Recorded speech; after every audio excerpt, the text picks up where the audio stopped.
Hello. I thought during this lockdown, instead of doing a weekly story, I would find a book and I would read you a chapter at a time and we could read a book together. And I have been given a book called The Legend of Podkin One Ear. And this book is quite special because the author lives on the Isle of Wight in East Cowes, I believe. So I'm going to share this book together and we can enjoy a story together.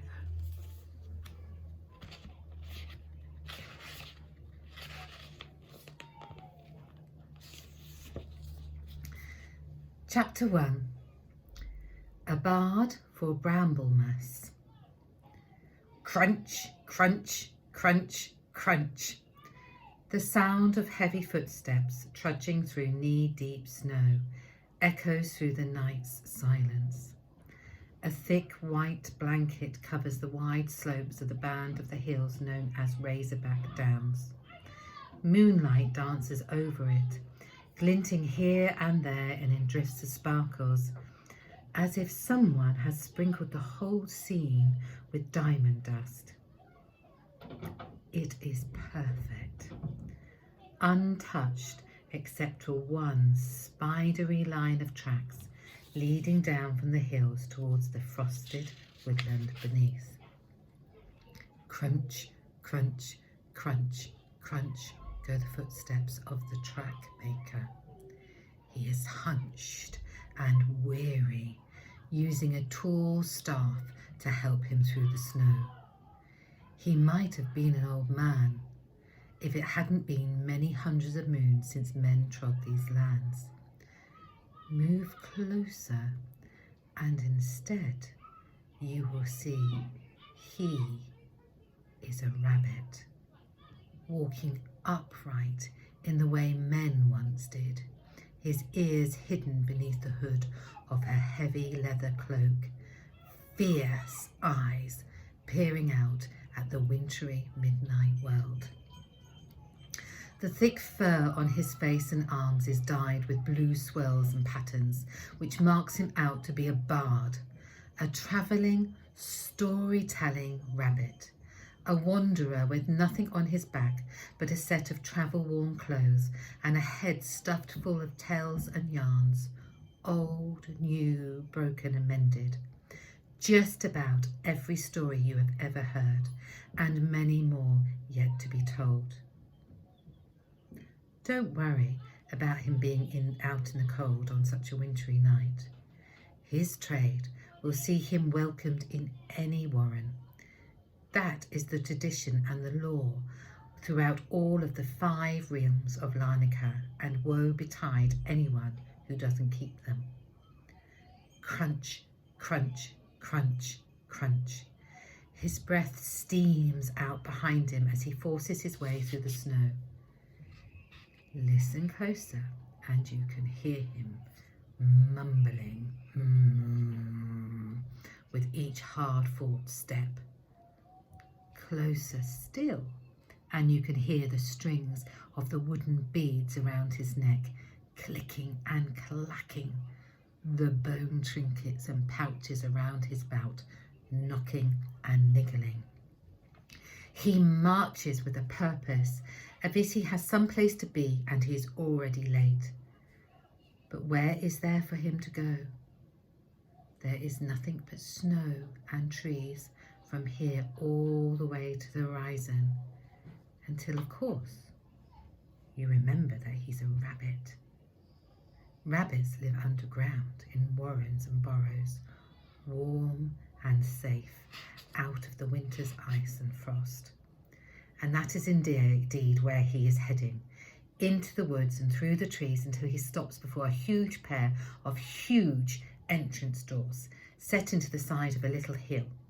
Behind them is Thornwood Warren, and there had better be a warm welcome for him, or there will be serious trouble.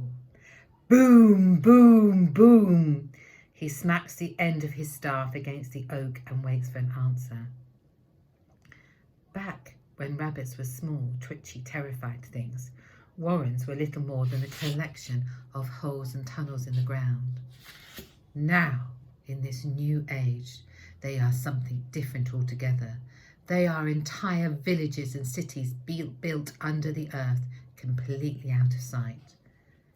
The bard knew that behind these wooden doors would be the nest burrows and market burrows, workshops, temples, libraries, larders, pantries, and a dozen kitchens to feed them all. There would be soldiers and healers, servants, cooks, smiths, weavers, tailors, potters and painters, old rabbits, young rabbits, poor rabbits and noble rabbits. All walks of life hidden away in cosy torchlit underground houses, all arranged around every warren's hub, the long burrow. A great feasting hall with a huge fireplace, rows of tables and nearly always music. Music, noise and merriments. That is what rabbits love, especially tonight, for this was Bramblemas Eve, the night on which the winter solstice was celebrated with a special feast and the promise of presents in the morning left behind by the mysterious midwinter rabbit. And stories, of course, special stories told by a visiting bard. That is, if he ever got inside this place. Boom, boom, boom. He smacks the door again and is about to do a third time when he hears a muffled voice on the other side. All right, keep your ears on, I'm coming. There were more words about stupid people being outside on this kind of night, but luckily the heavy wood absorbs most of the noise. Finally, the doors creak open, spilling golden torchlight onto the snow, and the face of a burly soldier rabbit pokes out. Who in the goodness name are you? He says, glaring at the stranger underneath the hood. The pale green eyes glare back. Is that any way to treat a bard, come to tell tales on the eve of Bramblemas? Is that how the old ways are kept here at Thornwood? Even though the soldier rabbit is the size of a small armour-clad mountain, something about the bard makes him tremble a little. Sorry, sir, he says, and pushes the door open further with his soldier. Come in and share our hearth on the midwinter night. Midwinter, turnip head, corrects the bard, stepping into the torchlight and the warmth. The warren doors close behind him, and he shakes the snow from his cloak and shudder. Now, which way to the fireside? And he strides off down the paved entrance hall as if he's been there 100 times before. What's a midwinter turnip head? Mumbles the puzzled guard before turning to trot after him. Just as every warren is carefully built around the long burrow at its centre, the rabbits inside are organised around their chieftain. He is the leader of the tribe, just as his father was before him and his son will be after. Between him and his wife, all the warren decisions are made, all the arguments settled, and all the feasts and festivals organised. In Thornwood, the chieftain is Hubert the Broad, a great, big, bellied lop rabbit with brown and white patched furs, ears down to his knees, and a stomach you could build a house on. He was currently sitting on his throne at the head of the feasting table, a bramble crown on his head and his great piebald stomach bursting the seams of his tunic. He is singing a merry song about the midwinter rabbit getting stuck in his burrow, while all the little rabbits sit laughing at his feet. When he sees the bard enter, he stops, stands and raises his drinking horn in salute. Welcome, bard, he shouts in a voice that shakes the earth and the ceiling. Welcome on Bramblemas Eve. That's more like it, mutters the bard, struggling off his leather coat.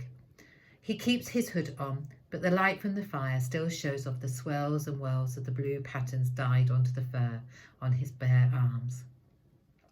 We thought you weren't coming, said Hubert. But Bramblemas Eve is full of surprises. Will you sing for your supper? The bard chuckles. My voice is too old and cracked for singing, he takes a seat by the fireside and warms his hand.